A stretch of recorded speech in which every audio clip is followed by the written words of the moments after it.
Papa, qu'est-ce qui Oui. se passe au Togo? Pourquoi tu poses cette question, mon fils? Parce qu'à la télé, je vois qu'il y a des manifestations au Togo. Oui, en effet, il y a des soulèvements populaires actuellement au Togo parce que depuis 2005, le pays est dirigé par l'actuel président qui est arrivé au pouvoir non pas par un processus démocratique exemplaire, mais essentiellement en raison de son statut de fils de l'ancien président.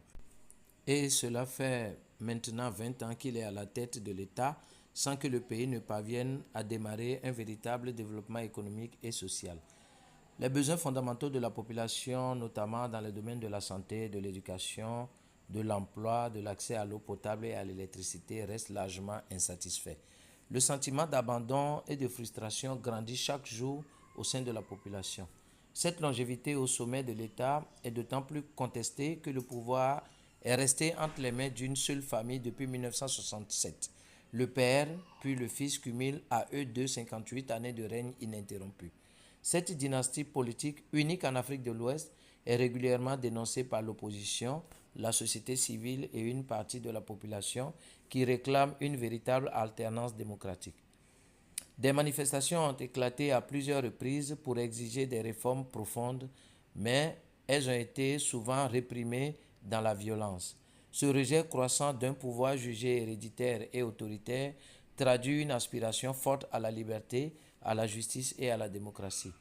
Mais tu sais, mon fils, en effet, pour parvenir à ce long règne, tous les 5 ans, à l'approche des échéances électorales, le président semble découvrir que la Constitution est imparfaite et qu'elle nécessite des modifications. Fatigué maintenant de ces révisions successives, il a récemment imposé une nouvelle constitution sans consultation populaire, sans référendum, qui supprime purement et simplement les élections présidentielles au suffrage universel. Cette manœuvre, perçue par beaucoup de Togolais comme une tentative de confiscation du pouvoir, soulève de vives inquiétudes quant à l'avenir de la démocratie au Togo. Par ailleurs, certaines figures du pouvoir sont en place depuis 2 décennies. Des ministres occupent les mêmes fonctions depuis 20 ans sans alternance ni renouvellement. Les institutions de la République sont dirigées par les mêmes personnes, consolidant ainsi un système verrouillé où le changement semble impossible.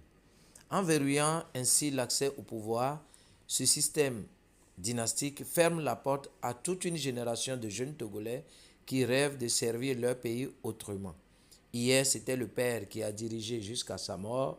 Aujourd'hui, le fils qui manœuvre pour rester au pouvoir à vie. Et demain, ce serait peut-être le petit frère ou même le petit-fils. Cette perspective d'un pouvoir familial perpétuel prive les